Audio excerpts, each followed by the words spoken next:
Sabi ko naman sa inyo, perfect nga si Wanbo Mozart One ngayong Christmas season. Kasi nga napakaganda niya talagang mood setter. Pwede kang mag-Christmas in snow. Achieve na achieve mo yun, te. Tapos napakadami pa nga niya magandang features.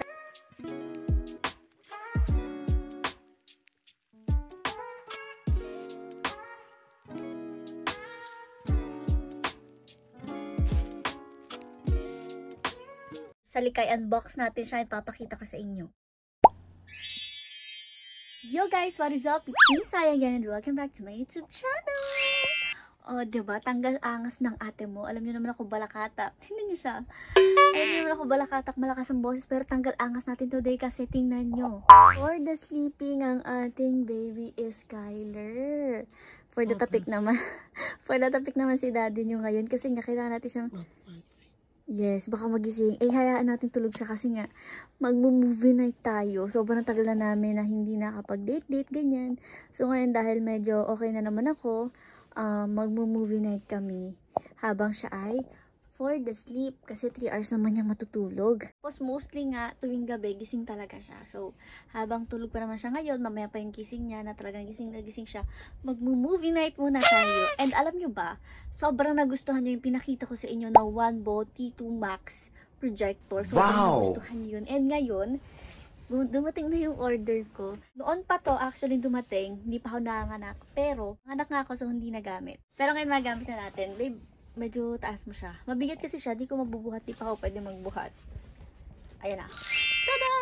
Ayan siya, another Wanbo projector. Pero this one, ito yung pinaka-latest nila if I wasn't mistaken. And meron din tayong Wanbo na HD anti-light curtain. Tapos ito yung pinaka-projector. So, unbox natin yon. Let's go! Ayan na. Oh. Wow! So, ito, ibang-iba siya from the previous one sa T2J Max. Although, maganda na yun, pero ito, mas magandang version pa. Kala nyo mas maganda pa pala. Uy, kita nyo na agad. Color white. Yes, bagay na bagay sa ating room. Although, madumi yung room natin today, pero bagay pa rin yan. Carbon loading. Hindi ka makalit ng ayos. So, ayan, buhatin mo nga kung carry mo. Mabigat yan eh. O, diba? Kaya pa today? Oh. Wow.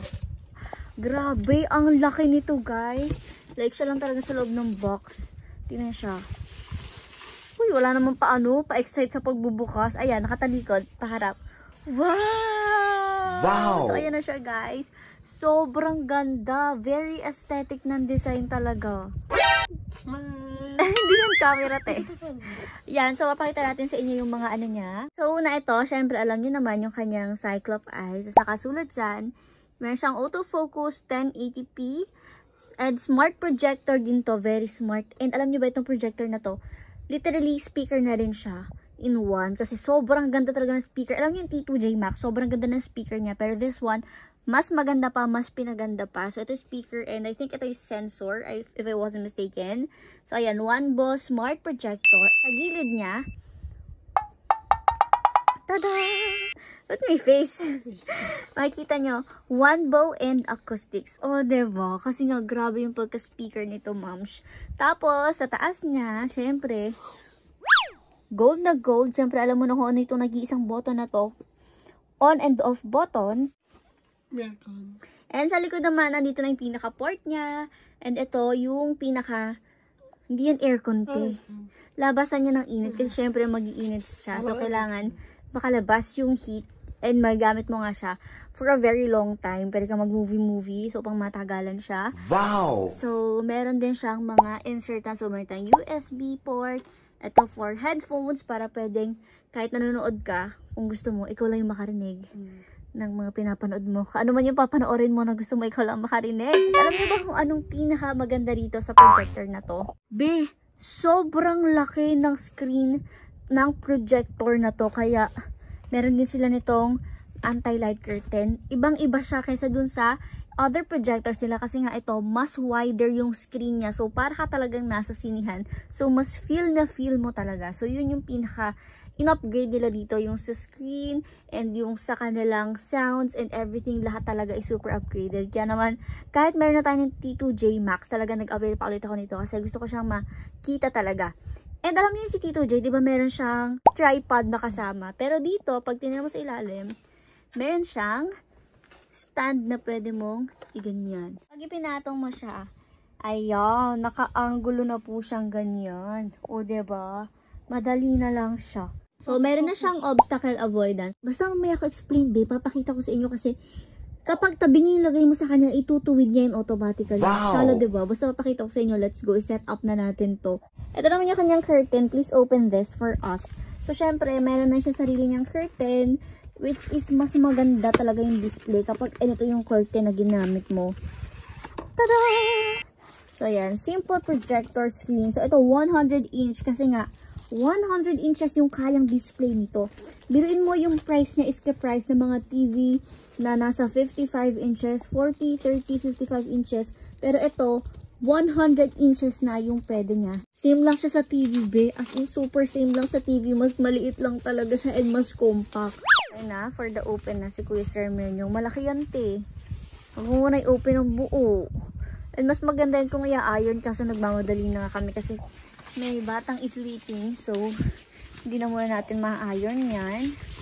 May kasama rin nga pala siya guys na mga, ayan, mga pandikit or adhesives.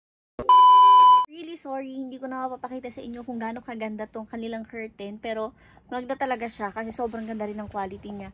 Kasi hindi na kami makakapag-iron kasi nga po, nagmamadali tayo, may batang magigising anytime. At tingnan niyo guys, nung masaksak na siya, biglang may lumabas dito na nagbiblink-blink siya na one bow. Wala yan kanina. Yan o, diba? Nagbiblink. Kita ba sa camera? Oh. Yan. Nagbiblink siya. So, let's open this. So, set up ko lang. Kukonect ko siya sa wifi. Kasi same as dito, JMax, nakukonect din siya sa wifi. Ayan na siya. Low noise rin siya, guys. Kaya hindi talaga magigising ang ating Junakis. So, hindi pa naman natin yung lalagay dyan. Kasi nga baka sa kanya pumunta yung init. Lipat pa natin yan. Tada!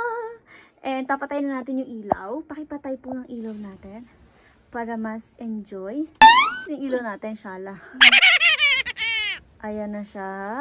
So, ayan, nag-auto-focus pa siya, guys. Ayun, guys. Ayan na siya. O, diba? Ang ganda. Tingnan nyo kung gaano siya kalinaw talaga.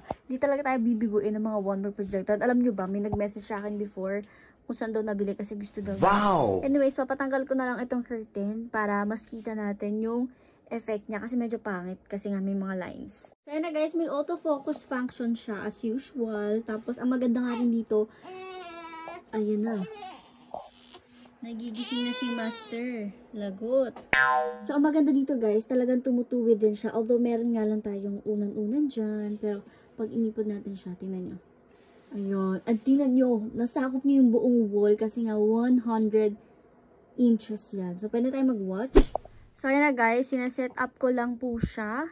And, kukonek ko siya sa Wi-Fi. O, diba? Kukonek mo lang siya sa Wi-Fi guys. Ganun kadali. Ayan, connected na po tayo sa ating Wi-Fi. Ayan, be. May mga terms pa siya. Tingnan nyo talagang kitang-kita nyo siya. Yung kada letters, ganyan. So, next lang tayo. Guys, yan na yung pinaka-home niya. Tingnan nyo kung gaano kalinaw. O, diba? Hindi nyo carry. Sobrang linaw niya talaga. Tingnan nyo si Red, oh. Yung Red Panda. Sobrang ganda, be. Siguro mas maganda talaga si projector. Mas nagpaganda nga itong pinaka-curtain niya. So, dito tayo kay Netflix. Tingnan nyo, ang dami yung pwedeng panoorin dito. And gawin. May mga games. Ayan, may NBA. Uy. May NBA. Ayan o. Tingnan mo. Tapos, so, dito tayo sa home. Dito sa home nga, ayan, may mga movies na pwede mong panoorin. Okay guys, so dito na lang pala muna tayo kay YouTube. Tatry din natin yung kanyang sound.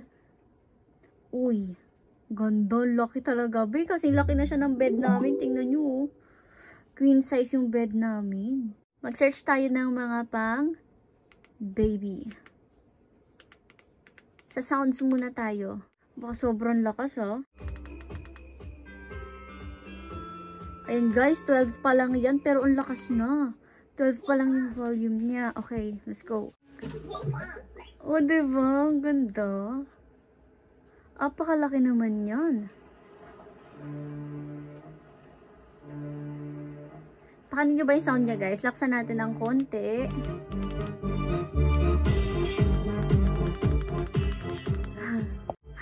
Be, parang siyang pang disco-disco talaga. Tama na, baka makapiright tayo. May sumasaya, oh. Baby shark siya. Oh, diba? So, ayan guys, hindi ko na naman kailangan explain sa inyo yung display niya and all. Kasi alam niyo naman na talaga na ganyan kaganda si Wanbo projector. Ang dami nga nag-ask sa akin sa Instagram, ganyan, nang hingi ng link. So, magwa-watch na lang muna kami kasi talaga nagigising na siya. Bala na kayo dyan. So, magma-watch na kami dito. And enjoy na namin itong aming Wanbo.